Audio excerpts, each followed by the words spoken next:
with the mic check. 1 2 1 2. Is this thing on?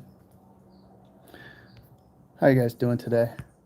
All right, so I have the fourth industrial revolution uh, explained, and it's an article on Medium, and I read it before. I don't know if I've done it on the live stream, maybe one time. Very good article. It's written by the Crypto Oracle, and it explains the whole evolution of the first, second, third, and fourth industrial revolutions. So I figured I would do it's actually very fun for me to go through this again. So I wanted to do it with you guys because a lot of people don't understand exactly what's happening right now compared to how the third industrial revolution brought us into a whole new age. And this is like bigger than that too. I mean, this is bigger. It's crazy. I'm going to explain this to you guys. I'm going to actually turn the lights on real quick. And then I'm going to put this up a little so I can, so you guys can see me a little better. I look tired. It's just the angle. It's just the angle. I am tired actually, a little bit. Just give me 1 sec.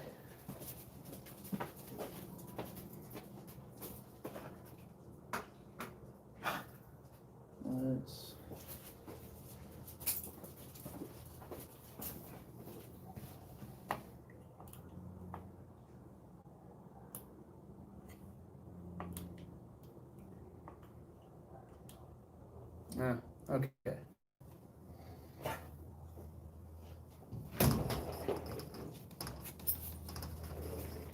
That's good enough. All right, guys. So I'm gonna put this on, see if anyone's here. By the way, if you're hopping in, please hit the thumbs. It helps the algorithm, helps people find my channel. Otherwise, people will not find this channel. The YouTube likes messing with me. I don't know why. Probably because I'm just honest and stuff like that. Okay, give me 1 sec. I gotta. And then at 7 o'clock, I need to. If I'm still on, I gotta take a break and I gotta stake my meme into the brand new artist meme pool on the Don't Buy Meme website. Because if I don't do it right at 7, I'm screwed. Well, I gotta do it right at 7 so I can try to get the best cards. It's a timing thing. And the internet's not reaching here. Hold on. Okay, so anyways, I'll wait for the internet to reach me. Hit the thumbs up, subscribe, hit the notification bell, download the Brave browser. Link is in the description. Let's go. Okay, so the fourth industrial revolution. Now, this is something that was written a while ago in 2018 by the Crypto Oracle. Okay, and this is great. At the end, he talks about Chainlink a little bit. But the big portion of this article goes through the history of the industrial revolutions and why they're so important to a human history, to our history. Yeah, Wi-Fi doesn't. I'm outside, so I figured I'd take advantage of the nice weather. So let's. I just want to show you this. This is the World Economic Forum. Now, just recently, they came out with this whole fourth industrial revolution and the Great Reset, just out of nowhere. Well, you know what? It was in response to the coronavirus. So this crazy coronavirus hit the whole world. The whole world went on lockdown. And then apparently the people at the World Economic Forum, which happen to be the most powerful people in the world, they said, you know what? We're gonna take advantage of this, actually. People are dying and stuff, but we are gonna take advantage of this catastrophe and the fact that people have to stay indoors and everything's changing. Just a total fluke. We had no idea this was gonna happen, but since it's happening, we're gonna just roll out all the stuff. We're gonna roll out a brand new future for everyone. I mean, why not? Let's just try it out. Let's do it. We'll call it the reset, or no, we'll call it the Great Reset. And then people people will respond to it a little better because it's great. This is a great plan we just came up with. All right, so that's what's happening. And the fourth industrial revolution is a big part of this plan. All right. Yeah, it's still not loading. Oh, should I just move inside? I might just want to do that. I can't risk not getting my meme in that pool. I'm sorry, guys. You know what? This is just a live stream, so it's live. Oh, there we go. All right. Hey, Charlie G. What's up? Ty Miller. All you guys. Barney Rubble. What's up? Let me mute this. Okay, cool. Thanks for hitting the thumbs, guys. Don't get me started. Oh, yeah, no kidding. Okay, so now let me just go over this. This is a tiny little paragraph on the World Economic Forum, so I can read it. The fourth industrial revolution represents a fundamental change in the way we live, work, and relate to one another. It is a new chapter in human development, enabled by extraordinary technology advances commensurate with those of the first, second, and third industrial revolutions. These advances are merging the physical, digital, and biological worlds in ways that create both huge promise and potential peril. The speed, breadth, and depth of this revolution is forcing us to rethink how countries develop, how organizations create value, and even what it means to be human.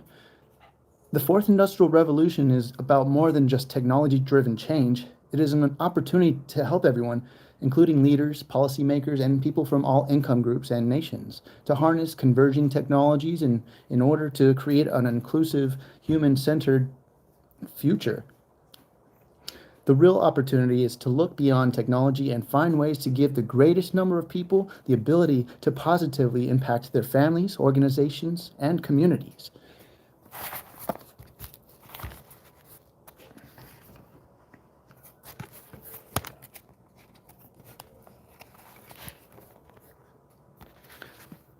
Now I'm going to go into this article. This is a great article. Crypto Oracle knows how to write an article. Trust me. Now I know a person who at my old work who worked with the Crypto Oracle and is a friend of the Crypto Oracle, and he's kind of partially the reason I got into Chainlink very early at 72 cents, and I was letting you guys know. I hope some of you guys got in, because it just blew up. It was great. Now the next one looks like it's Quan, so maybe go check out Quan. It's still very low market cap for what it's worth. The fourth industrial revolution, the rise of the autonomous economy. Present, one has to research the past. To see the future, one has to feel the momentum building in the present. When examining the past, it becomes clear that advancements in technology have undoubtedly been the leading driver in the progression of human civilization. Just like the wheel and compass revolutionized previous generations, developments of the smartphone and the internet have completely changed society today, making it hard to even imagine a world without them. While it's easy to look back in history and identify the key breakthroughs, most people are unable to foresee the technological innovations of the future before they become fully embedded into everyday life. In fact, most new technologies are ridiculed at their beginning stages, with experts claiming they're unachievable and unnecessary. However, despite the doubt that stubbornly clouds the present, many believe that current technological trends are on the precipice of igniting a fourth industrial revolution, this time sparked by the rise of mass automation. While economies directed by humans are likely to never disappear, what is starting to happen is the formation of a parallel economy run entirely by machines. Similar to industrial revolutions of the past, the current one is coalescing around certain technological breakthroughs, specifically in the Internet of Things, artificial intelligence, and distributed ledger technology. So Paul Krugman, he said, quote, "The growth of the internet will slow drastically as the flaw in Metcalfe's law, which states that the number of potential connections in a network is proportional to the square of the number of participants, becomes apparent. Most people have nothing to say to each other. By 2005 or so, it will become clear that the internet's impact on the economy has been no greater than the fax machines. That didn't age too well. While the average person has little to no awareness of what's coming, the trajectory of modern technology isn't going to go unnoticed by everyone. Brian Arthur, an economist famous for developing the modern approach to increasing returns, has proposed a thesis to describe the phenomenon and coined it the autonomy economy. Klaus Schwab, founder and executive chairman of the World Economic Forum, has echoed comparable sentiments and even wrote a book about it called The Fourth Industrial Revolution. Might be worth a read. I'm actually going to probably buy that off of Amazon, to be honest. Before taking a closer look at current technological trends, it's beneficial to study the impacts that the first three industrial revolutions had on society. Possessing historical knowledge will go a long way in helping one envision how the fourth industrial revolution will impact the future. The industrial revolutions of the previous three industrial revolutions have all been driven by a series of separate, interconnected technological innovations that vastly increased humanity's ability to produce output while greatly reducing the input needed to obtain it, whether through reduction in labor, time, or materials. These advancements not only remade society from an economic sense, but also reshaped the whole concept of how humans perceive their day to day lives. The first industrial revolution. From roughly 1750 to 1850, the first industrial revolution took place and was predominantly the result of humanity's ability to harness two key energy sources, steam and coal. The main driver of the first industrial revolution was a succession of engineering breakthroughs in the steam engine, along with the discovery of a cheaper, more abundant mineral, coal. The combination eventually gave rise to coal-powered external combustion steam engines, capable of producing far more energy at a cheaper price than ever before. This new input led to major transformations in manufacturing and was used to fuel radical changes in several industries such as textiles, metalworks, especially iron, and transportation.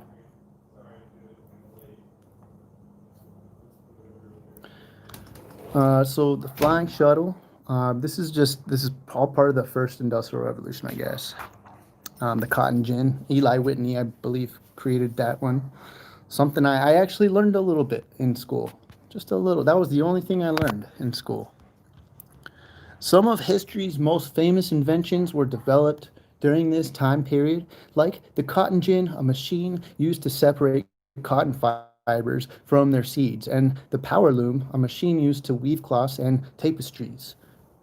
Other notable breakthroughs include the development of machine tools, the rediscovery of cement, the introduction of sheet glass, and the burning of coal to produce gaslight. Prior to the first industrial revolution, most goods were made locally and the work of individual craftsmen, but after the commercialization of coal-powered steam engines, large industries formed, able to produce products for a much wider consumer base. A foundational shift occurred in society from being a rural agrarian culture to the buildup of industrial cities centered around large manufacturing factories. The workforce no longer was dominated by individual laborers, but instead was slowly being replaced by industries run by capitalists that employed the working class. Cities started to become the economic powerhouses of whole nations. The trend wouldn't slow down either, as it wouldn't be long before a second industrial revolution would take place, potentially even more impactful than the first. The Second Industrial Revolution. Also known as the Technological Revolution, the Second Industrial Revolution lasted from about 1870 to 1914, the start of World War I, and can be best described as a mastering of the technology introduced in the First Industrial Revolution, mixed with two major breakthroughs of its own, the harnessing of two new energy sources, electricity and petroleum. Thanks to more advanced developments in iron and steel production, machine parts began to be produced in bulk and standardized across industries, such as standard sizes for screws and metal bars. Intricate railway infrastructure opened across several advanced countries, as well as the development of the steam turbine engine, which revolutionized naval vessels. Essentially, society developed far superior transport routes for all the factory products that were being mass produced. Markets really began to open up during this period due to increased speed of transportation and decreased price of machine driven production.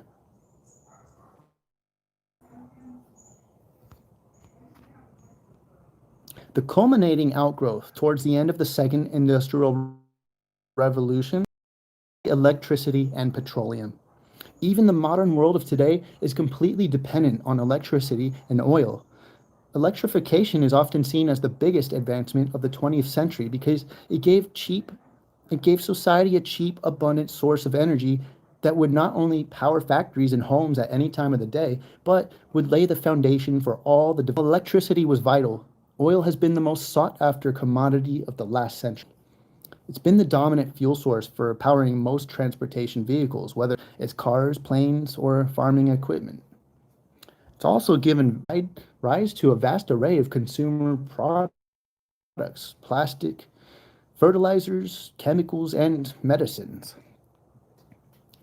There were other major advancements during this time as well, such as in communication with inventions of the telegraph, telephone, and radio.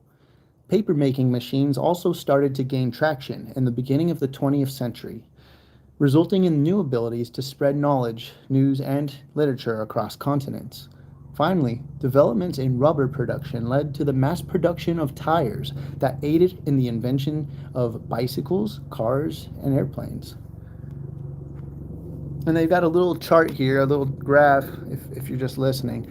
Um, I'm not going to explain it, so we're going to keep going on. So the standard of living during for the working class during the first industrial revolution, they explain it as being awful. And the second revolution, they explain it as being still bad but improving. They started having sewers, sanitation, etc. And that was the expansion of the middle class. It's important to grasp how the first industrial revolution was the technological bang that started the concept of modern industrial economies, while the second industrial revolution was the mastering of the technology, giving rise to modern cities filled with the first skyscrapers. With countries able to trade and communicate like never before, the world was entering into the beginning stages of its move towards globalization. The trend would only continue to, and eventually reach unprecedented levels, starting in the last half of the 20th century. Society would experience a radical new technological bang, the digital revolution. The third industrial revolution, starting around the late 1950s up until the present day. The third industrial revolution, also known as the digital revolution, has taken root in society and is mainly the culmination of a shift from mechanical and analog electronic technology to digital electronics. The two major outgrowths have been digital computing and communication technology. The fast computation of computers mixed with the interconnection of the internet and satellite broadcasting has created a digital architecture where information can be instantly shared all around the world by devices with far faster processing speeds than humans. It's no wonder people refer to this time period as the age of information. This is the age we're coming out of, actually.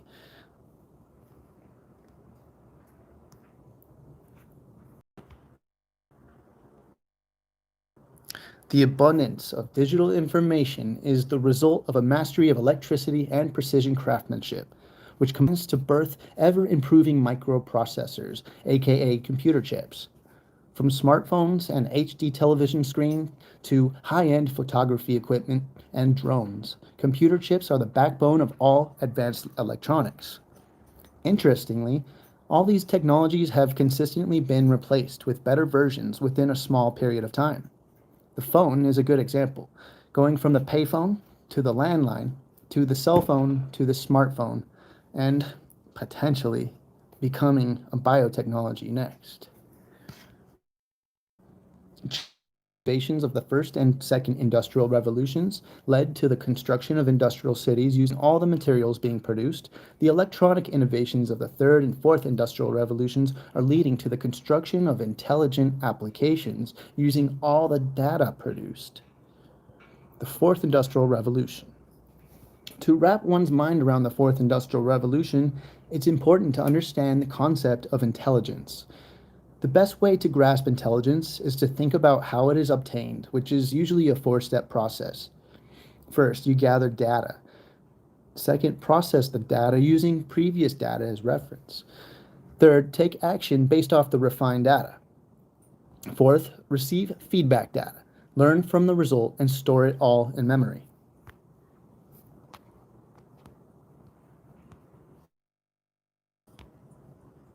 The process is a cyclical loop of continually gathering data, processing it, taking action, and receiving feedback. The more times someone goes through the process, the more intelligent they become, assuming they're able to learn from their actions.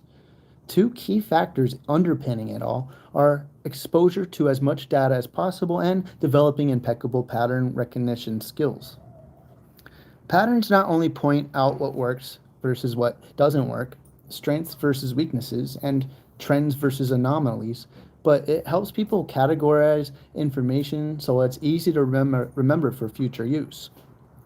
Superior pattern recognition that leads to improved mental and physical capabilities is the backbone of harnessing intelligence.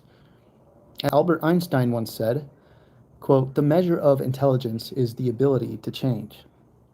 The only way someone is going to change is by being exposed to a negative pattern holding them back, or see a better pattern to get ahead. The last step is implementation through willpower and action.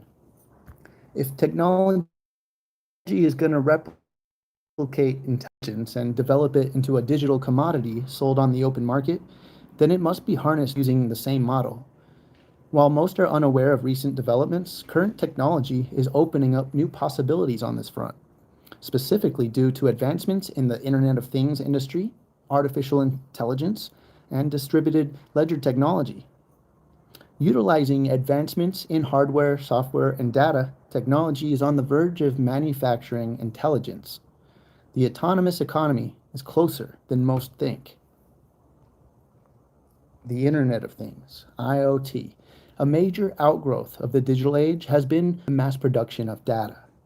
It's become such a recognized sensation that people started saying that data is the new oil. There are really two categories of data, public data and private data. I'm going to start calling it data, actually. I like data a little better, in homage to the Star Trek character. The internet is the largest oil well of public data and is unique because it is an ever-increasing resource.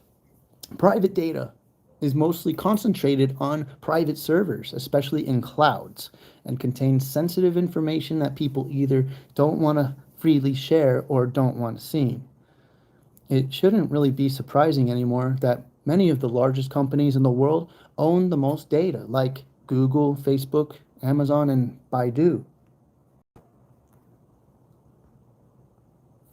And then it gives you a little graph. Largest global companies in 2018 versus 2008. And there's a major difference. Let's go through it. In 2018, well, let's go 2008 first. It goes from 1 to 10. PetroChina was the largest company, the largest global company. Then Exxon, General Electric, China Mobile, ICBC, Gazprom, Microsoft, Royal Dutch Shell, Sinopec, and AT&T. Then 10 years later, we have 1 through 10. The largest global company is Apple, which I don't think that's the case anymore. Correct me if I'm wrong, anyone in the chat.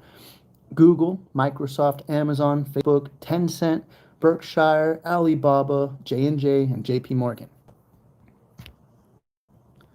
Most of the data gathered today is done through the use of applications, such as Google gathering data based off search results, or Facebook gathering data based off your social profile, or even Amazon gathering data based off people's spending habits. Essentially, companies host applications that consumers will use willingly use and then collect data metrics based off their activity. There are also open source applications that anyone can derive metrics from, like markets, sports, or open case records. Intelligence capable of making quick judgments like humans, there must be access to real time data. Until recently, real time data has been hard to come by, but now, thanks to some major innovations in sensor and actuator technology, it's become a real reality. All types of sensor activity is possible, such as sensors that measure temperature, location, speed, acceleration, depth, pressure, blood chemistry, air quality, color, photo scanning, voice scanning, biometrics, electric and magnetic force. Normally, humans are required to take such measurements, but that is quickly changing due to the mass production of cheap yet accurate sensors and actuators.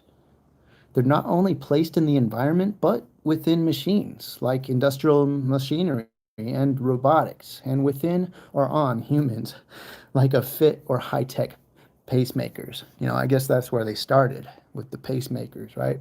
And the chips they with the dogs. So here's a little graph. If there's going to be an autonomous economy, there needs to be a river of real time information constantly flowing. The only way that autonomous action is effective is if it can respond quickly with confident judgments. Having the ability to monitor intricate details in time without a facility, its equipment, and the environment it operates in, and even its workers, humans or robots, is transformational on many levels and has yet to be seen in mass. Essentially, everything, both physical and non-physical, is being brought online as data into an interconnected web. Hence the name, the Internet of Things. It's the human senses in digital form. Mosquito. However, raw data is only as good as the filtering mechanism that analyzes it. Without proper analysis, applications would be like animals acting off instinct, which is why artificial intelligence is an important component of automation. AI. Whereas data is the fuel for intelligence, the brain is the engine that takes in data, cross references it with previous data. There's a fly on the screen, sorry. Get off, it's a little fruit fly. All right. Cross references it with previous data, sorts it into categories, makes judgments, triggers actions in the real world, and puts it into storage. The human brain is incredibly powerful and still remains a mystery to scientists.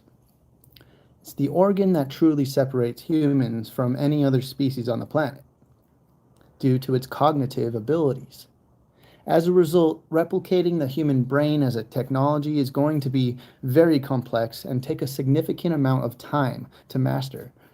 However, breakthroughs are beginning to take place in the field of artificial intelligence, giving companies that ability to run software that mimics human intelligence in some form. According to Adeline Zhu, a leading voice in the AI and the marketing director for Chainlink, there are 7 types of artificial intelligence. 1. Act systems that act based off rules like a smoke detector or cruise control. 2. Predict systems that are capable of analyzing data and producing probabilistic predictions based on the data, like targeted ads or suggested content. 3. Learn systems that make judgments based off of predictions, just as self-driving cars that act based off sensor data coming in. Create. Number 4. Systems that create based off data, such as designing an art piece, architecting buildings, or composing music. Relate. Number 5. Systems that pick up emotions based off facial, text, voice, and body languages analysis, such as voice to text. Okay. That's fine. All right, so I have 30 minutes till I can stake my new artist pool. Sorry about that. I'm going to go through 5 again. 5, relate. Systems that pick up emotions based off facial, text, voice, and body language analysis, such as voice to text application and facial scan technology. 6. Master. Systems that transfer intelligence across domains, such as recognizing that four different pictures all represent the same idea. So it needs to master this ability to recognize that every single tiger here, even though they're all different and they're made with different types of materials and they're in different dimensions, it will recognize that they are all a tiger. Okay, based on the lines and the stripes and the colors. And that's coming. That's coming. And it's pretty much almost here, or it is here. 7. Evolve. Systems that can upgrade themselves at the software or hardware level, such as humans in the future having the ability to download intelligence into their brain like it's software. Think the Matrix. The basic idea is that new software is available to take in new data, process it against huge databases of stored information, make judgments that lead to real world actions, and receive feedback that can be used to learn from. The whole process is nothing more than a software algorithm that's able to evolve the more it interacts with data. It's no wonder AI is becoming the main focus of Google, considering they have the most data on Earth. While most people might not think of streaming songs from Pandora or suggested videos from YouTube as artificial intelligence, that's exactly what it is. YouTube servers offer a wide variety of videos on the platform. Users click on videos they want to watch. They give feedback on those videos, such as a thumb up or a thumb down, which hit the thumbs up, please, or leaving metadata in the form of how long they watched the video, and the feedback is then used to update the software algorithm. The AI software can also take someone's activity and cross-reference it with the data of other users who like similar videos to then suggest better selections. Effectively, a self-evolving algorithm changing based on input data. This type of AI is referred to as machine learning. Some of the more recent advancements, however, have come through the development of neural networks used for deep learning. Neural networks are a subset of machine learning that centers around algorithms modeled after the human brain, specifically recognizing patterns and categorizing or classifying information by comparing it to known information. Deep learning is a type of neural network that has layers based on related concepts or decision trees, where the answer of one question leads to a deeper related question until the data is properly identified. The main idea is to design software that can make decisions based off of data instead of human intervention. Today's software performs simple functions based off inputs, but AI software take actions across industries and evolve in the action it takes based off its ability to take in a much larger set of inputs. AI software is intelligence in digital form offered to the wider public as a technology. Most people only think of robots as AI, and while there are certainly intriguing breakthroughs in that field, the software is the key to it all. Because what's a body without a brain?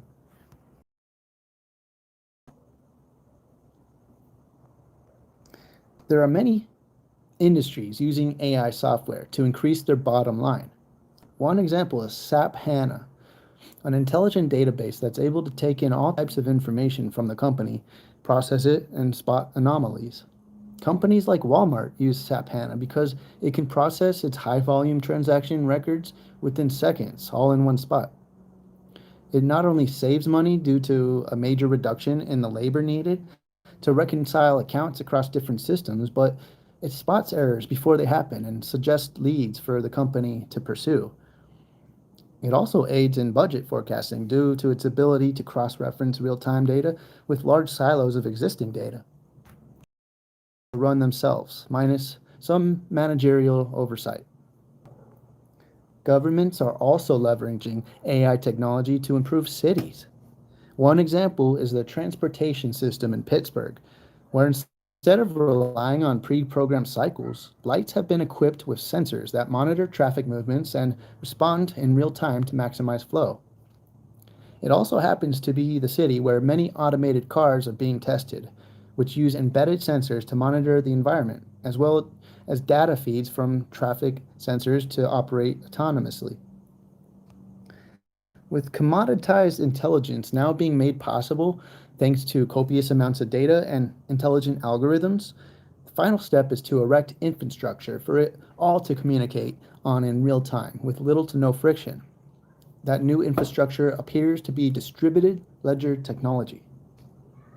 Like ledger technology, or DLT, human intelligence is so remarkable because it's collaborative, meaning the social reservoir of knowledge is a result of the intelligence interacting with other intelligence.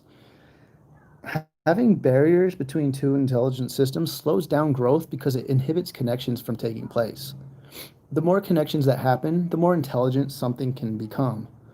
In order to maximize connection in society, all systems need to be able to easily interact with one another so data and value can move freely within society. The ideal infrastructure for an autonomous economy requires a database, a processing layer, a transactional layer, and a connectivity layer, which allows any system to receive inputs and send outputs to any other system.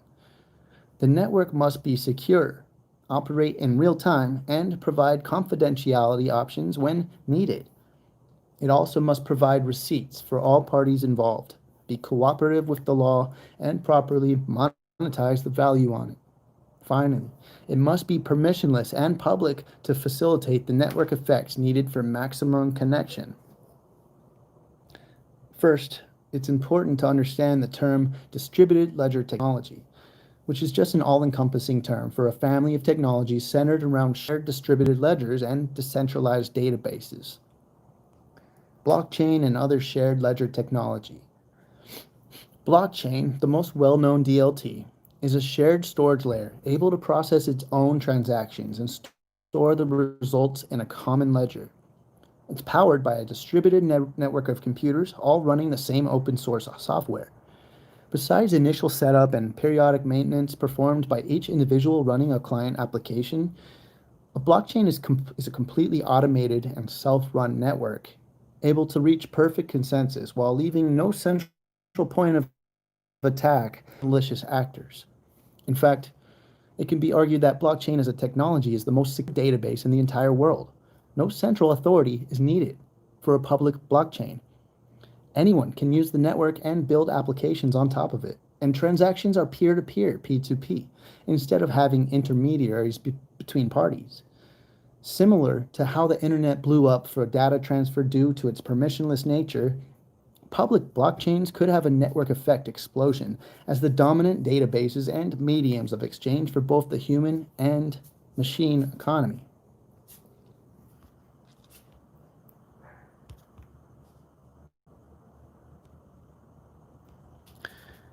Blockchains are often differentiated by the way the network reaches consensus and who's rewarded for helping achieve it. There are a variety of blockchain consensus mechanisms such as proof of work, POW, in Bitcoin, delegated proof of stake, DPoS, in EOS, delegated Byzantine fault tolerance, or DBFT, in NEO, practical Byzantine fault tolerance, PBFT, in Stellar, and proof of stake, POS, which has yet to be fully achieved, but Ethereum is pushing to be the first. That didn't happen, but I do believe Ethereum 2.0 will come out soon, very soon, by the end of the year at least. There are also permissioned blockchains, such as the IBM Hyperledger, that only allow certain parties to use the network, akin to private consortium. There's a lot of doubt about permissioned blockchains actually being beneficial once public blockchains become scalable and allow privacy. Similar to the intranet versus internet debate. What's likely to occur is that permission chains have their niche use case, but ultimately public blockchains will become the main highway of interconnection for value transfer all around the world. There are other forms of DLT too that offer similar proposals to blockchain. These include directed acyclic graphs, or DAGs, like IOTA, and nano, or technologies like hashgraph and holochain that use gossip protocols instead of full network consensus. The overarching theme, though, is that all these databases store and process data on a common distributed network. As Blythe Masters of Digital Assets puts it, it provides a golden source of truth.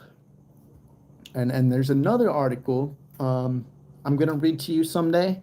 It's a 50-minute read, though, so that's going to be a long live stream.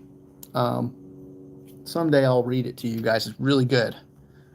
It's called the God Protocol. All right. I look so tired. It's just the lighting. Smart contracts. The second most known DLT are smart contracts, and I think they're going to go into Chainlink in a little bit. Smart contracts. The second most known DLT are smart contracts, which I'm very excited about. Smart contracts will change this world, I promise. It's going to be amazing. Economies require all types of agreements and arbitration of those agreements based on real-world outcomes. Smart contracts are able to recreate this in the digital world by using if-then statements to trigger transactions based on the contract state. The basic premise is that a contract is coded just like it would be written, using if-then parameters. Like if this, then that. Have you heard of that app? Something like that, okay? Just automatic transactions at a certain set time. When this happens, that happens. An example would be a derivatives contract where if the product hits a certain price, then the customer gets paid out. But if not, then the customer pays the other party.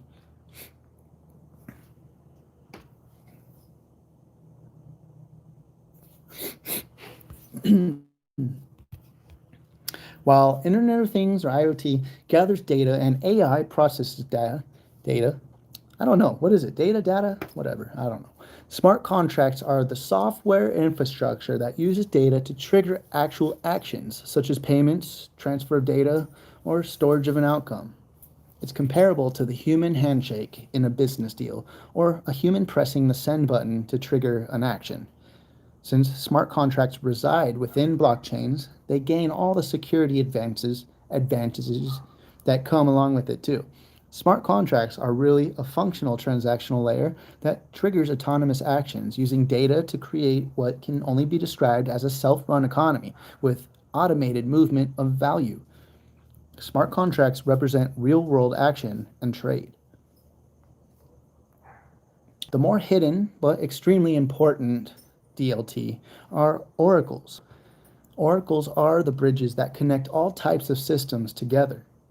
They are the internet of the blockchain ecosystem, bridging the gap between the legacy world, off-chain, and the DLT world, on-chain. Oracles allow off-chain data such as that sitting on the servers of big data providers to be fed into smart contracts to interact with the contract logic. Oracles also allow smart contracts to push data onto other systems once the contract logic has taken place. I have 15 minutes to stake my meme.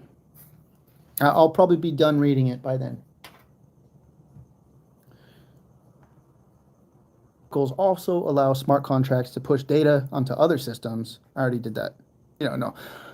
Once the contract logic has taken place, such as a smart contract triggering a payment on an external system like Swift, PayPal, or sending files to another blockchain. Simply put, oracles are the connectivity layer that glues everything together so all systems can communicate. And there's a reason why all these different blockchain and cryptocurrency digital asset companies or foundations last year and this year were partnering and using Chainlink. Well, they weren't even like partnering, but mostly using Chainlink's oracles. There's a big reason for that. So much easier for these blockchains to achieve connectivity. Oracles leverage application program interfaces or APIs as the endpoints of connection. It makes sense too because APIs have exploded in use over the last decade. A simple way to think of APIs is to think of them as microservices that others can leverage instead of spending the time and money to code up on their own. You know what? Hold on. I'm going to set a timer. I can't miss this steak. I cannot miss it. I have to steak exactly at 7. So I'm going to set a 10-minute timer. Give me 1 sec, guys. Sorry. And thanks for sticking around. Please hit the thumbs. Or don't. I don't really care. I really don't. I don't know why. It's just a habit to say that. Okay, 10-minute timer. Please. Please connect. Please. I'm outside, so I don't know if the Wi-Fi is reaching me.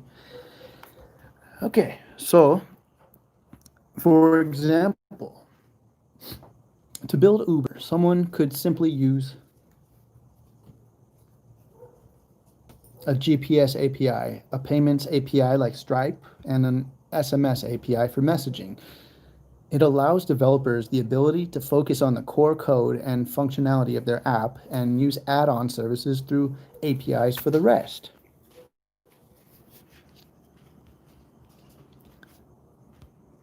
So I'll let you look at that for a second. I'm gonna actually go inside so I have a better internet connection. I cannot miss this steak. I'll be right there. I'm still here. I'm just moving inside. Give me a sec.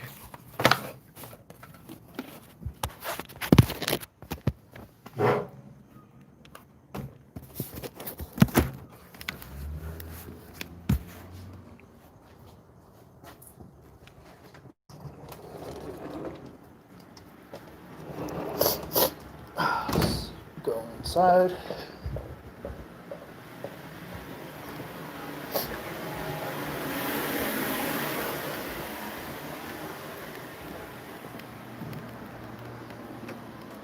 That's more like it.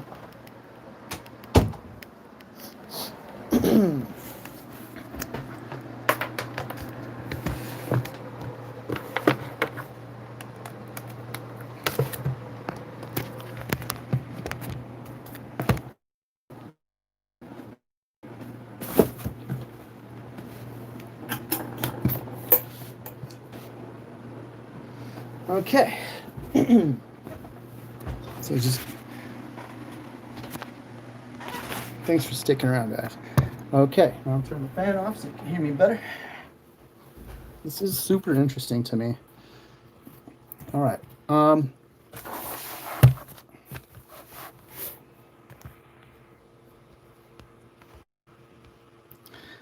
Finally, oracles need to have secure and reliable lines of communication between systems for automation to truly be trusted. The problem with most oracles today is that they're centralized, either through central oracle service provider or one of the parties in the transaction building their own. Centralization creates easy attack vectors for malicious actors and opens up the possibility of a service provider tampering with the data feed. A scary situation is one where a high value smart contract malfunctions because the centralized API service provider was hacked and had an employee tamper with the data feed or went offline down for maintenance. Efficient automation is about limiting vulnerabilities because vulnerabilities require human intervention to clean up. It could get extremely messy too and lead to a chain reaction of failures, all based off the same root cause.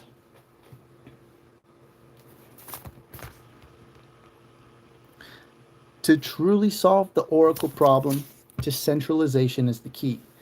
Chainlink, a DLT startup, is currently the industry leader in aiming to provide a decentralized Oracle network for trustless connectivity between systems using API middleware. It does so by decentralizing the lines of communication between smart contracts, limiting a central attack point, and by providing secure off-chain computation where oracles can't see the details of transactions they're servicing. Off-chain computation has the added bonus too of adding fast, cheap processing for smart contracts. Secure, confidential, and scalable transfer of data could be the last step in leveraging smart contracts to make real economic decisions in automated and intelligent ways. Putting it all together, reveals a system with blockchain as a database and processing layer, smart contracts as a transactional layer with functionality, and oracles as a connectivity layer with added functionality. Theoretically, it can all be decentralized into an autonomous network with little to no security flaws. The last step is bringing to closer to real time, which hasn't been achieved yet, but off-chain computation, sidechains, and second-layer solutions like Lightning networks are bringing it closer to a reality. It's coming. I mean, this was written 2 years ago.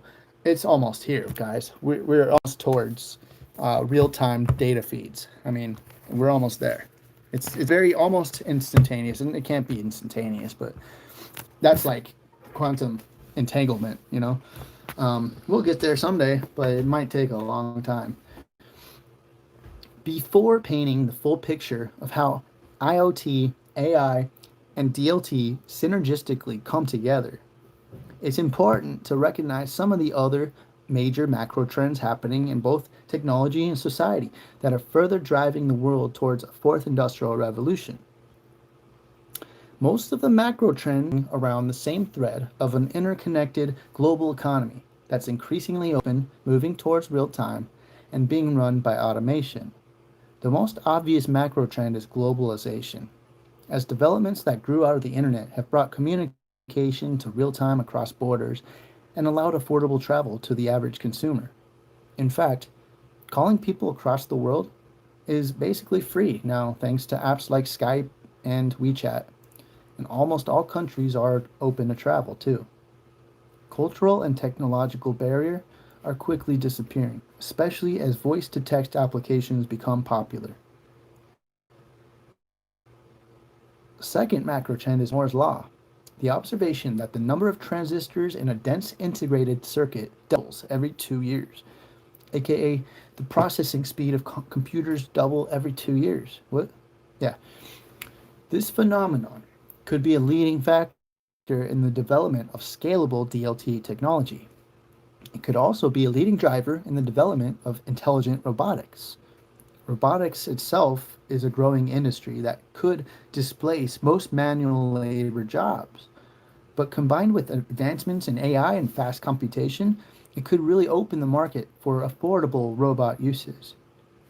Many forms of robotics are already in use, like household robots that sweep up the floor, or industry robots like those at Amazon warehouses that move around and fill orders.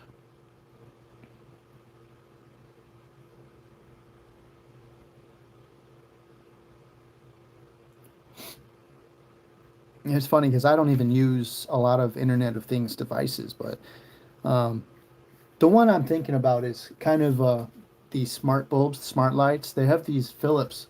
You can just walk into the house, tap a button on your phone, and then your room is already lit up before you even get to your room. And then you can change the color of the light and all that. Let me see how much longer I have to go. Not too much. Okay, cool. But I might have to. Okay. Another major macro trend is the development of increasingly better forms of biotechnology. Basic idea here is a merger of humans and machines by putting machines inside or on humans. There's a ton of overlap here with Internet of Things devices and could lead to future applications that monitor the health of different functions in the human body. Readings from the devices can help people maintain good health and possibly even be used to trigger smart contracts for health insurance discounts. In the more distant future, biotechnology could lead to brain to computer interfaces. Think Neuralink, where the mind is able to download intelligence like it's software. Biotechnology is one of the largest trends heading into the future. Finally, the last major trend is the open source movement.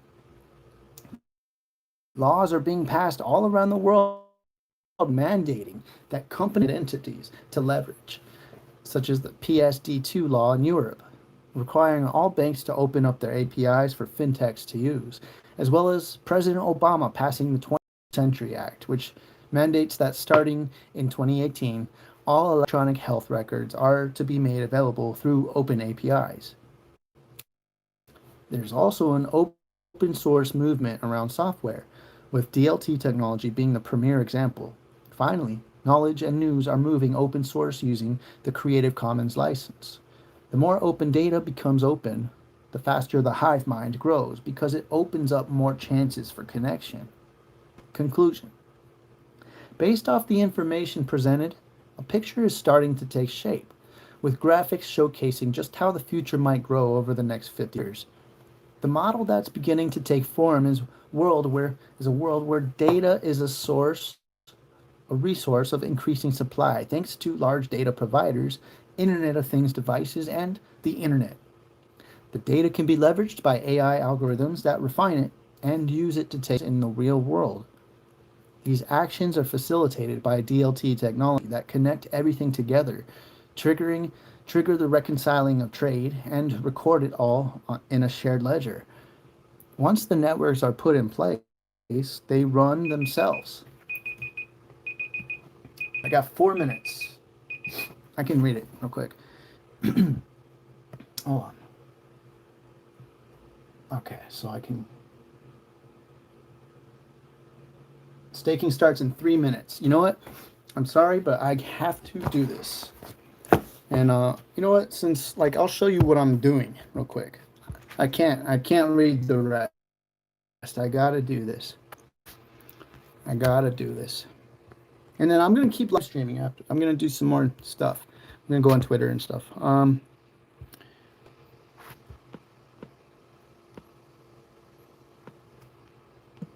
So this is what I'm on. I can't do it on here. It won't let me. Won't let me do it on my cell phone, on my smartphone, unfortunately. But this is the new artist series that I'm gonna go into. And if I stake ASAP, right away, I have a chance of getting the best NFT that he has, which is this one. And I might be able to sell it for, a few Ethereum. I don't know, maybe 3, 4, who knows? Or I might be able to hold it, and then it'll become more and more valuable next year during the NFT craze that we're about to have. All right, a minute 50. The last one I had, the last artist series, was really cool. This one. So I was trying to get. Hold on. Whoa. No. This is very time sensitive. Okay. I was trying to get this one in the middle, the void, and it sold out. I staked about an hour too late. An hour after the staking pool opened. I put my 5 meme in there, and it was too late, and then I waited 9 days for it to farm pineapples. Okay, 55 seconds left. I gotta hurry up, and because there's bots. They use bots to do this. I gotta try to get in there as soon as possible and stake. Okay, I'm gonna reset the page.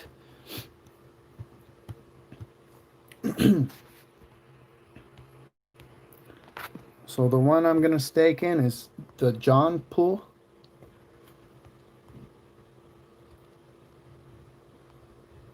Can't unlock on here.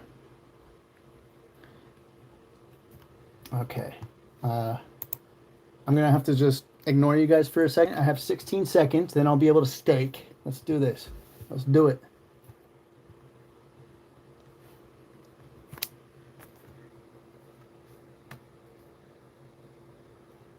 There's a bunch of people doing this right now. Tons of people. Stake. Max. Stake. Confirm. Oh, I should have done the fastest gas. Oh wait, I can speed it up. I can speed it up while it's doing it. While the transaction's going through. Okay, speed up. A lot of people are doing this right now. Oh, failed. No. Why? Oh, because so many people are doing it. That's why. So many people are doing it at the same time. That's why it failed. Shh, come on. Fastest one. Save. Confirm. Let's do this. Let's do this.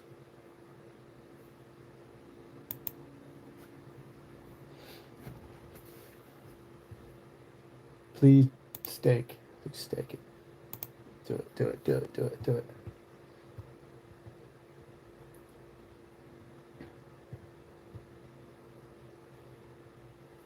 A lot of people said that it fails like 4 or 5 times before they're able to do it. Ah, come on, get in there. Because the network is so congested right now on that address, on that contract address. My bad, guys. Okay, there's still people here, so that's cool. Come on, please. See if I can speed that one up.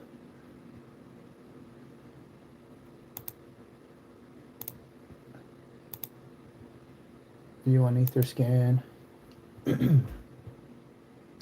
They both failed. Wait. Okay. Oh. Did I get it? Yes! I stuck. I staked. Heck yeah, I've got 5 mean stakes, baby.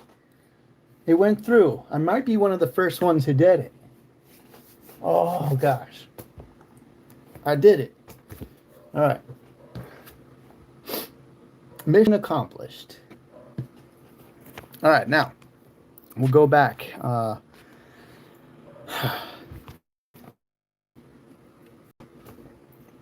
got sweaty. I was sweaty just waiting on that. Staked. 5 mean staked. I've already earned pineapples. I'm already earning pineapples. Great. That's awesome. I'm totally gonna get it. I'm totally gonna get the at least the middle one. There's only 100. There's a limited quantity of 100. I might even be able to get the don't burn meme, but that's going to be tough because they create their own bots to, at a split second, just like automated, just do all the actions as soon as you can, as like faster than a person can click. Anyways, that's done and over with. Now I can just wait, now I got to decide if I should wait 9 or 12 days. This is a tough call. I'm going to have to go into the meme Telegram and check out what they're saying. Let's see what they're saying in there. They're all doing the same thing as me.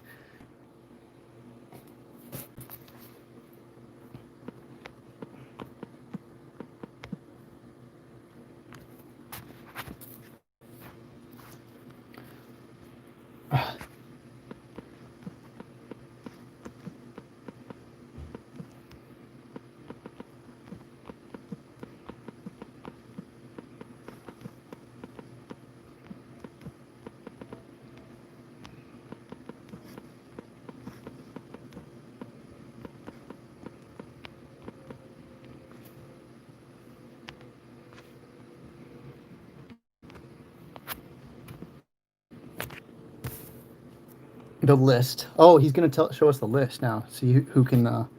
Look, people can't even get in. I'm in the 3rd block. I'm not technologically advanced, so I don't know exactly what that means. I need to learn all this stuff. I guess block is, there's. If you get in the 1st block, then you're good.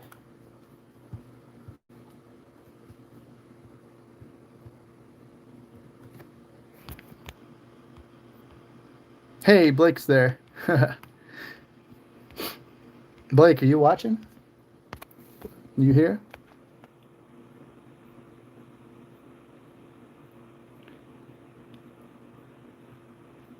GSX, huh? Now Mike shows us.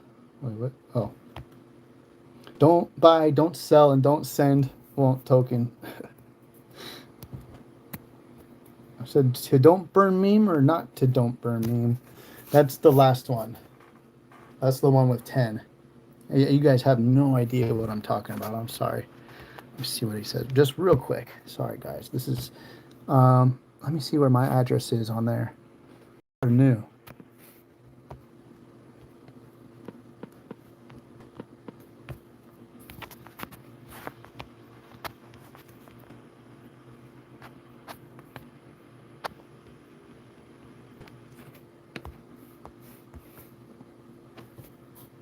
Gotta find out what is my address again. A994. Oh shoot, dude.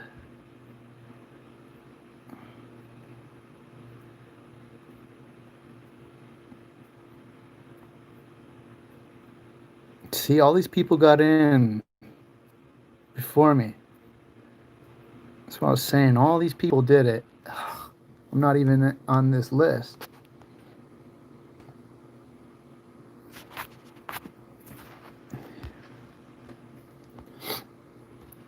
A994.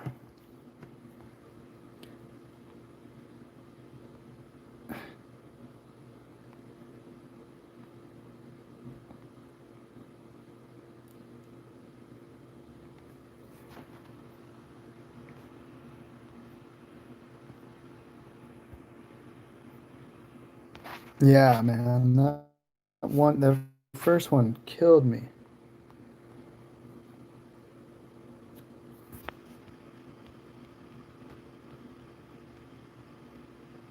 See, this is why. Look, I'm telling you, um, it's getting more and more popular. You know, this meme thing is gonna grow big. I'm telling you, next year it's gonna be huge. I mean, because they're already. I hope. I wonder if I missed mine. I probably didn't. It's probably just not there on the first block. That's the first block. Anyways, guys, this is my life.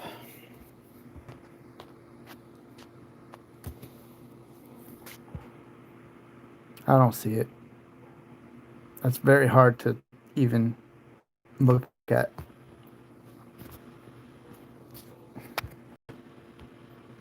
No.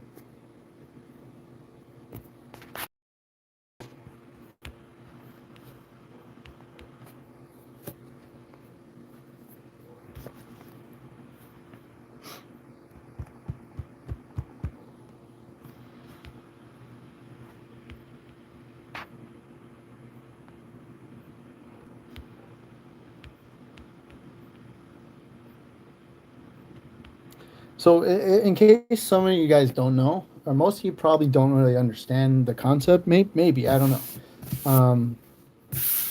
What you do is you buy the meme token, okay? You just buy it on Uniswap. And then you go to the Don't Buy Meme website right here, okay? Then you basically you have to have a MetaMask wallet extension on your browser, which is I have my Brave browser, I have my MetaMask wallet extension already installed, and then you have a certain address that it generates for you, an Ethereum address, and you send your meme to the Ethereum address, or you can buy it from MetaMask because there's a browser in the MetaMask extension. You can go to the Uniswap protocol, which is just Uniswap, through the browser on MetaMask, and then you can buy your meme there with Ethereum. Um, Now remember, anytime you send any ERC20 token, you're gonna have to have some Ethereum in your wallet to use for gas to pay the miners. And if you use more gas, your transaction will go in front of the others who are using less gas at the moment. So once you have your meme on your MetaMask wallet, you go to don'tbuymeme.com, you unlock your wallet, which is you just type your password in on MetaMask, and you unlock your wallet. It connects to the website, and then you can stake your meme into. They have all sorts of different pools, and you can stake it into the artist series, the Genesis cards, which I'll show you the Genesis cards. These are cool. Oh, I can't show you until I unlock my wallet, and I can't do it on my phone. So you can. I only am able to do it on my laptop. I don't know how you do it on the phone. Oh, you know what? I think you can do it through the Trust Wallet. You can do it through the Trust Wallet, I believe. I think. Anyways, so then you farm, you stake your meme, it farms pineapples for you.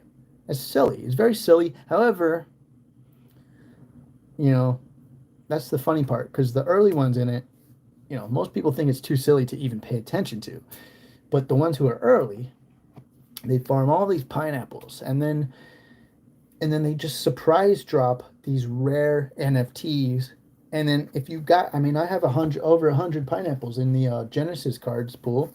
If they drop one that's for 150 pineapples, I got to be paying attention because there's a whole bunch of other people staking, and they probably have a lot of pineapples too because it's been a while, and they're just waiting for that really super rare card that's really cool, and that they can buy, and then they can go and sell it, for maybe 10 Ethereum or 5 Ethereum or whatever. Like I was saying before, the most expensive one sold so far was one legendary Vitalik Buterin card. It sold for $25,000. So it was the highest sold NFT on OpenSea. So meme is a big deal, okay? Because it was created by a lot of DeFi hefes, a lot of DeFi gods, these people who created yield finance, and then Jordan Lyles, the face of this meme project, he's one of the heads at Consensus. Cool guy. I talked to him earlier today, and a cool guy, but and there's also like just a great community in there of artists. Okay, that's the big part, the big deal. Art, real artists are doing this. They're creating Genesis cards. They're coming into the artist series and giving us some of their art. The first one that we had was this. And there's this whole culture being formed right now over NFTs. Now, it seems really ridiculous and kind of weird and stupid and pointless for most people at the moment. But just think of trading cards, baseball cards. I mean, no one really probably understood why they needed or wanted collector cards, baseball cards back in the day. But if they had just held them, I mean, these things are going for like millions of dollars. The best ones are going for so much money. I don't know about millions, I'm not sure. But it's kind of the same concept as Pokemon cards. You see how Pokemon cards are kind of making a resurgence on the internet? You see people are paying a lot of money for them now. Charizard, I forgot how much is going for like $20,000 or something. I used to sell Charizards in the bathroom of my junior high school for $50 because we weren't allowed to have Pokemon cards, so I had to do it in the bathroom. We made little shady business deals in the bathroom. And same concept, guys, same thing. These are one of a kind tokenized collector's cards and stuff like that. Artists' pieces. Think of like the Mona Lisa. If it was tokenized, it would be worth a lot of money, but it depends on how many tokenized pieces of it that they made. But they would say, here's 500 Mona Lisa tokens. This is all we're ever going to make. And it would have to be just this big agreement between a lot of different organizations or whatever. It's the Mona Lisa. And okay, so we're gonna tokenize it, but there's only gonna be 500.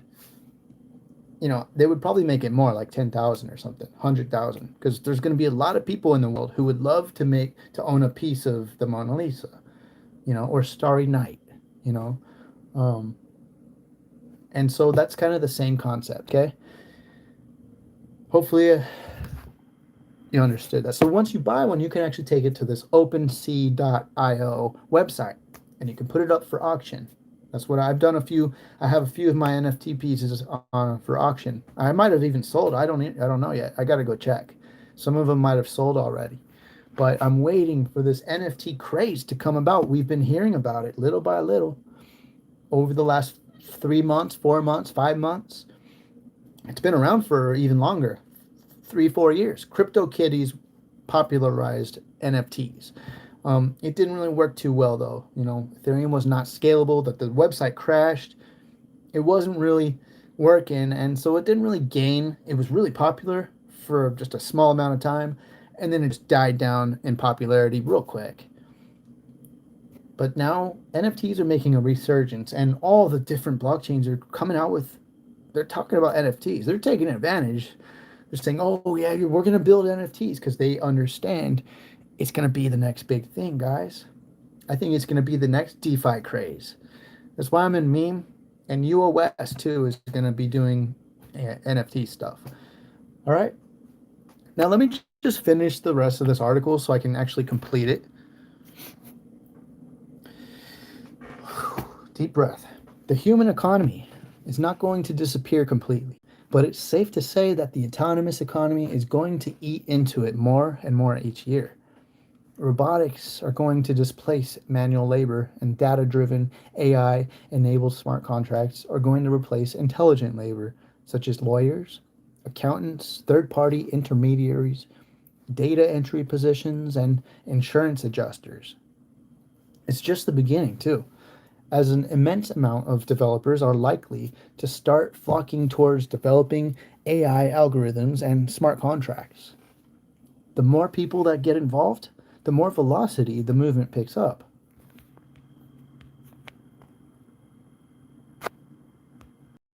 While it's a scary proposition thinking about all the labor loss on the near horizon, it's a potentially freeing technology if implemented ethically. Humanity is going to be forced to seriously rethink social and economic systems in a post scarcity world. This problem will no longer revolve around production because there will be enough for everyone and it will be handled by machines. Instead, the problem will reside around distribution, which could become highly political, but is a necessary growing pain of a changing society. It should be noted that the technology is still very much in its infant stages and will require many developments before it sees wide scale implementation. That shouldn't be surprising, though, as every industrial revolution of the past has been a series of technological breakthroughs rather than one epiphany moment. It's unsure what the future holds, but one thing that is for sure is that automation isn't going away anytime soon, so it's better to accept it and work with it than fight it to no avail. Remember, intelligence is the recognition of patterns, so the only question that remains is, do you see the pattern, and if so, will you evolve to take action from your understanding of it? So, yeah, I mean, I've evolved. We have to. You have to if you want to keep up with the times. If you want to keep going, if you want to advance in your life and succeed, you have to kind of know what's going on for the most part. Technology's. I've always loved it. I've always loved technology. So I've when I found the cryptoverse, I fit right in. I felt like it was my home that I had been looking for all my life. And I'm sure it's the same for most of you people. 111 people here. Let's get that thumbs up count to 111. All right, so now I'm just gonna go check out. I'm gonna go check out Twitter, see what's going on Twitter, and then I'm gonna go. I'm actually gonna go into the chat room and say hi to you guys.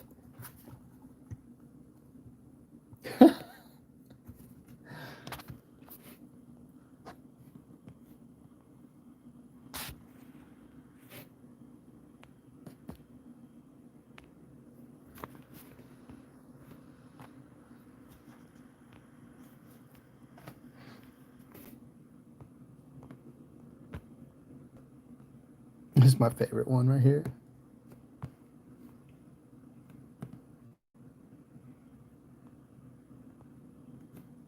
Yeah, a few of these stickers are really funny.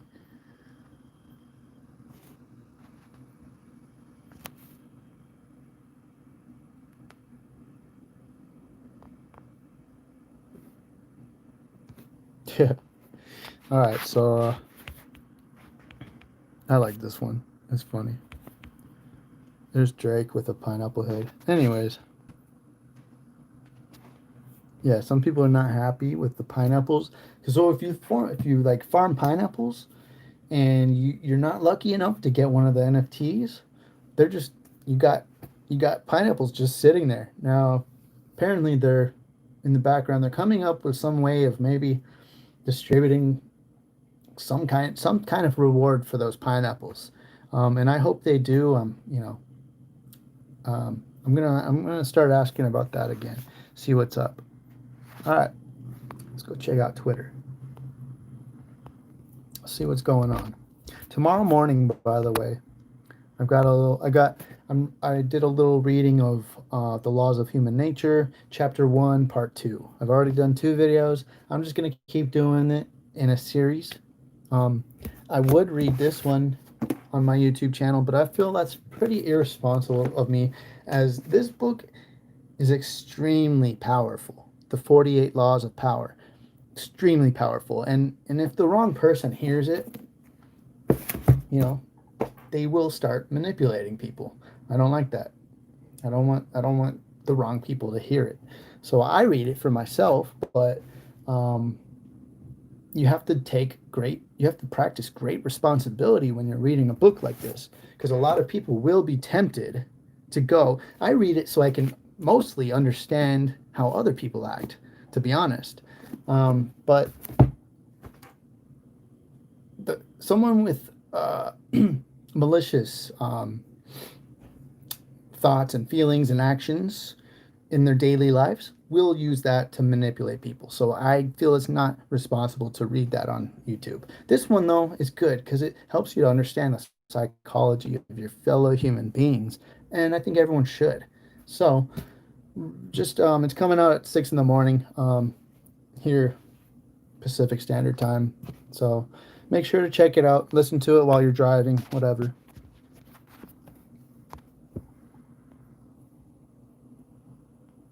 And I'm gonna let you guys go in a few minutes.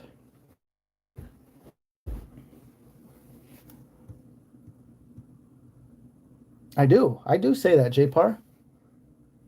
Yeah, I don't want evil people owning cryptos. I really don't. But I know at the root, when you're born, no one's evil. Okay, we're all coming from source, so we're pure. We're very pure, and then over the years, we let things really get to us and sink down deep inside, and they deteriorate that pureness, and we a lot of us go into defense mode, throughout our lives. We get jaded. Yeah, exactly. So, and I was jaded. I really was. Before I went to rehab and all that, I was so jaded. And I still am in certain ways. However, new doors of possibilities are opening. I do recommend the Bible. In my Telegram group, I've been posting every morning. I think every morning, everyone, I do this every morning. Everyone should read Proverbs. Okay, there's 31 Proverbs. It's not long. It takes what, maybe 5 or 10 minutes to read. Probably 5 minutes, not even that long. Um, you can read one for every day of the month. Okay, so whatever day it is, today's the 29th. Go to Proverbs 29. First thing in the morning, first thing before you go on your phone, your computer, before anything, before you even eat, before you drink, whatever, nothing. Well, you could maybe drink a glass of water. That's a great way to start the day. The Japanese do that. They drink a big glass of water every morning, and that's probably one of the reasons that they live so long, besides that they eat a really healthy diet. Um, Read Proverbs, I'm telling you. Even if you're secular, if you don't believe in God or Jesus, or if you don't like church, if you don't like the Bible, I recommend you checking out Proverbs, because it'll put you in a place to where the rest of your day, you will be very thoughtful about the things you do, and the rest of your day will be more productive and successful, and you will be a better person because you read Proverbs. I'm telling you. Do it. Try it. Try it out. Try it out.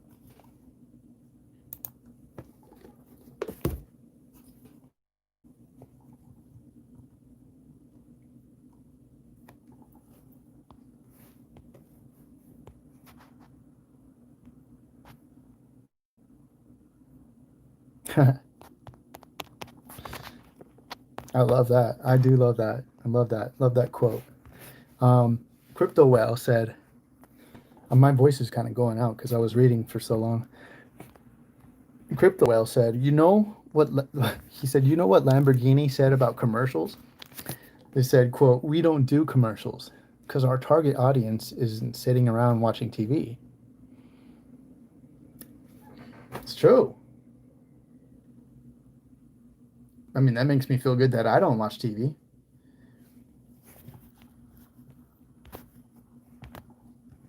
I'm not gonna have a Lambo. No, I'll have a Tesla.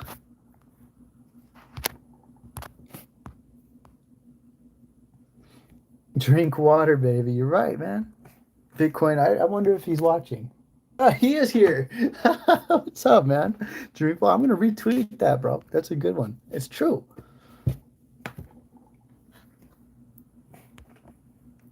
It's true. Drink water, but don't drink too much. I recently learned I was drinking a gallon a day. It might be a little more beneficial for your system to maybe just drink half a gallon or maybe three quarters. But and it also depends. Someone anonymous says drink coffee. It has water in it. It's also a diuretic, so that cancels that out. Um, but someone told me that yeah, once you drink too much water, it takes electrolytes out of your body, your system. Um, it can also take other kind of nutrients, and you're just pissing it all out. A lot of nutrients you kind of would like to hang on to for the day. Beer has water too, but that's also another diuretic, so it cancels it out. Beer really, beer really makes me piss a lot, especially if I drink a lot of it. But I don't do that anymore. I do drink coffee in the morning, but I just drink half calf. It's great. It's great. It's better because when I drink too much, I get like, ugh, like I'm in the zone. I'm like, and then on top of that, I think they're putting up 5G, and I feel like I could feel all the 5G and the coffee all at once. And OJ just doesn't agree with my stomach. It's too acidic or something, so I can't do OJ. I'll tell you what, man. I make a smoothie. Here, I tweeted it out earlier. Bitcoin overdose, man. How you doing, dude? I gotta chat with you, man. Uh, I tweeted it out. I said my daily diet routine. It changes only slightly nowadays, and I like it like that. Breakfast. I have trail mix. Look at this. Oh, so good. I can eat this all day, every day, but I really enjoy this for breakfast. Yogurt trail mix, sunflower seeds, yogurt drops, almonds, raisins, peanuts, sunflower, pumpkin seeds, and cranberries. Oh my gosh. And those little yogurt drops make it so good. Anyways, I eat that for breakfast. I'll eat like three handfuls of it. And then I'll drink some coffee. And I feel good. I feel light. You feel light throughout the day, but it's good protein. And protein's the best thing to eat in the morning. Okay? And maybe some complex carbohydrates. And sometimes instead of that, I'll have an apple. And then for lunch, I've been making a BLT. You just fry up some turkey bacon. It's bacon, but it's made with turkey instead. But it tastes good and it's healthier. And then instead of lettuce, I put spinach on it, and I got this double fiber Oro wheat bread that I like. I like it, and it's good for me. And then in the afternoon, I've been having a blueberry, banana, spinach, oatmeal, peanut, um, flaxseed smoothie.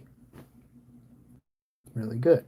Frozen blueberries, and then just put some water in the thing and put a banana in there, and then throw some peanuts and some still ground oatmeal, still ground oats. I just put them in raw, and then you just put some spinach on top of that. Fill a little more water, blend it up, drink it, and you blend it up so all the nutrients your body doesn't need to digest it. It's already digested basically because it's so blended up. It's just straight live enzymes and nutrients just direct to your body. It's great. It's good. It feels great. It's good, and it tastes good too. I'll tell you what. And then for dinner, I have a lean cuisine. Lately I've been eating the pasta ones, and I like them. They're not too many calories. Like I've been feeling lighter. Dang, Mariama, wow. Why are you up so late? So I hit a milestone on the 16th. 2 million views. I seriously never thought I look. I never before 2 years ago. I never thought I'd have a YouTube channel. And just one day I decided to do one, and then I did YouTube videos to no one. I did live streams to no one for a while, like 2 weeks straight. No one. I was doing a live stream just like this, but I was talking about cryptocurrencies strictly. Just everything I wanted to say about them. And then finally, viewers started trickling in little by little. Take care, Mariama. Have a great one. Have a good night's sleep. Oh, good. Cool. That's love when that happens. I mean, right now I'm good. I've been on holiday for a little while because I quit my job like 3 months ago. 2 months, 3 months. Sushi. Hey, how is sushi doing, anyways? I know I'm just totally like scratching my beard here. Oh, speaking of Wise token. So I staked some Wise token today. I staked an Ethereum and a half, and apparently it's gonna do like at least 100x. But they're saying it's gonna do 1,000x. It's gonna do a hex, but even more because all the Ethereum that it makes, there's no one holding a central key. There's no dev rewards. The creators don't get paid anything from the profit. It's not even profits. It's a non-profit organization, and I'm stoked. I think I'm in Hex now, and my Hex is already up. Nothing's up, but my Hex is up, and I like that. Anyways, no, I'm not a Virgo. So let's go to this over here. Japan is ready. Oh, Gordon Gecko now. Taking a cue from Baba Cugs. Japan is ready.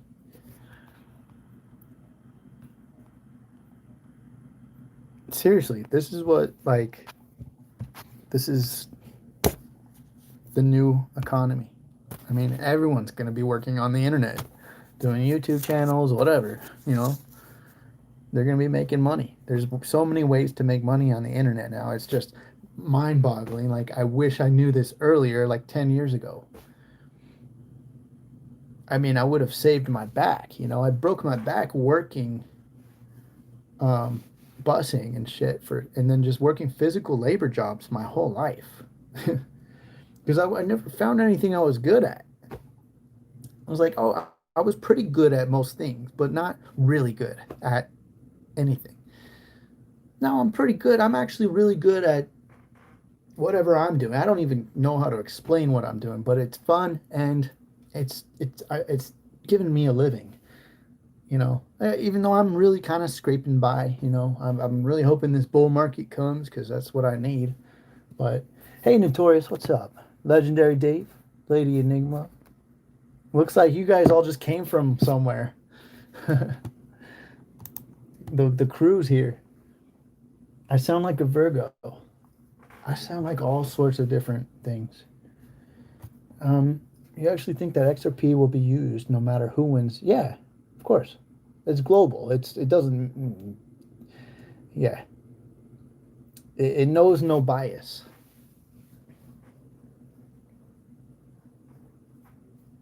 Not selling. I good. I wouldn't sell. XRP would be the stupidest thing to sell right now.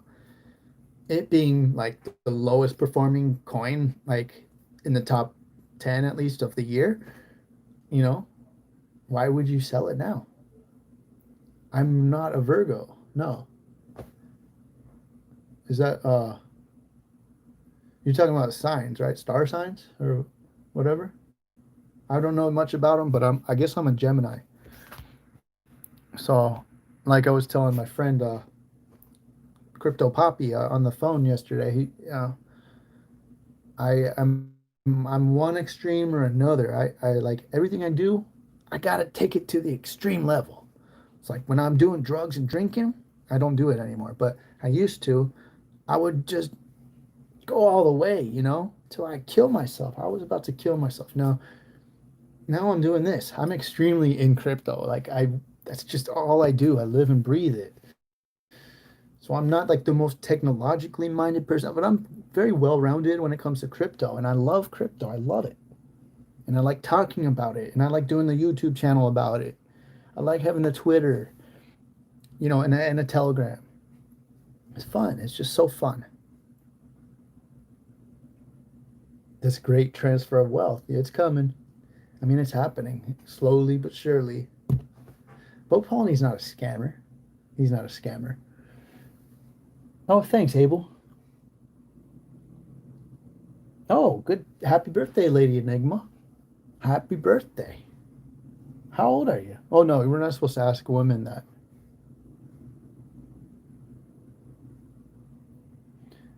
Dude, Bo Pony's been on point, man. He's been pretty darn accurate. He's been very accurate. I mean, that's definitely worth, for me, I think it's definitely worth it. Last time I bought weed, I bought 75. What is a GRS? Oh, grams? Smoke it in 5 days? Damn, dude. You must have been rolling some big spliffs, bro. Damn.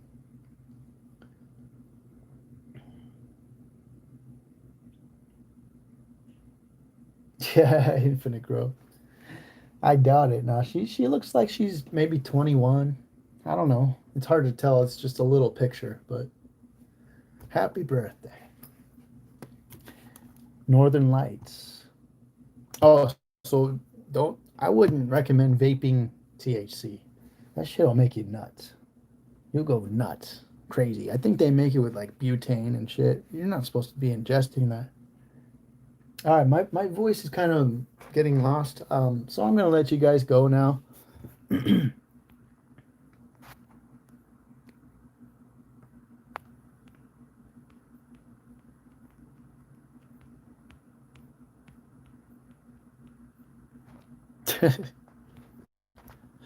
This is like one of the big players in Chainlink. Like this guy, he's been around for a long time. He's very big in the Chainlink community, and yeah, I think he's got a lot of Chainlinks.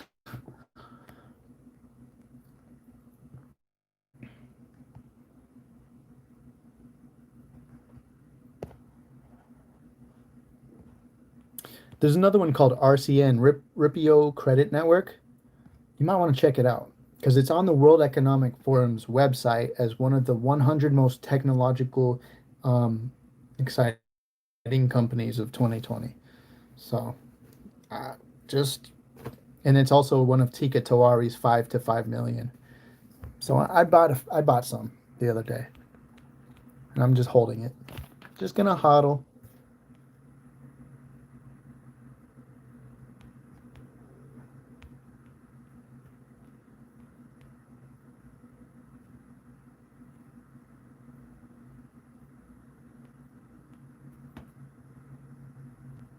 So 10% of the auction proceeds go to Save the Children. I don't know what kind of organization that is. Like, where does the money go? I see that number more and more often. 144? I wonder why. So, International Humanitarian Organization, I'm really weary of donating to charities because I don't know how they're using it. I'm not going to blindly give my money to a charity that might be misappropriating funds for whatever. And that happens all the time. So I would rather just give it directly to the person who should be getting it, the kid, the homeless person, whoever, the family. I would rather just give them money directly. That's why I give money to homeless people all the time. Every time I see them, every time they ask, I always give them money. But oftentimes I go out of my way, and it feels good. It's not as fulfilling as I would like it to be because I know a lot of the time they're not going to use it for anything that's good for them. But when I was broke and homeless and I asked people for money, it helped me, you know, I got money, sometimes I needed it for gas because I had a car. Sometimes I needed it for food, you know. Sometimes, most of the time, I used it for drugs. But I was still very grateful when people did give it to me. So I'm going to and then, if I give money to a homeless person, it's up to God to carry that person through whatever he's going to do, So I just give it to God, basically. I let God take over. But I do think that giving is just it's an act that is helpful for the whole world, everyone, because it actually it gives it's just much more than the action just giving money. It's like a humanitarian thing. It's a sentimental thing, But it's funny. Some homeless people refuse. I this one guy, man, I felt bad for him, but um, I forgot. I had a good payday or something. It was a big check, and I had $100 bills in my wallet. This was like 2 years ago, and I was so happy. And then this guy, I offered him $100 bill. He didn't want it. I was like, what? Dang, but he was so sad and like depressed and just there alone, and you just never know. And maybe I could have maybe I could have hung out with him and talked to him or something. You never know. Maybe that's most homeless people, to be honest, would just like to be heard or, have someone to talk to. And unfortunately, a lot of homeless people, I think most, really do have psychological problems, unfortunately. And it's like, what can you do? You just, but at least try to do something, that's the least you can probably do, or you can do nothing.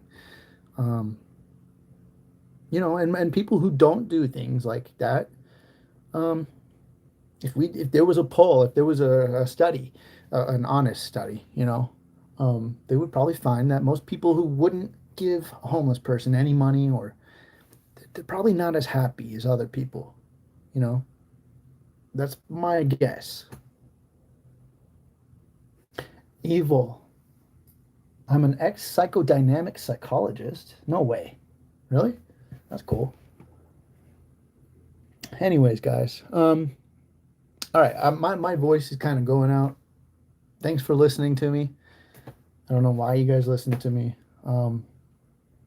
But thanks. And you guys have a wonderful day.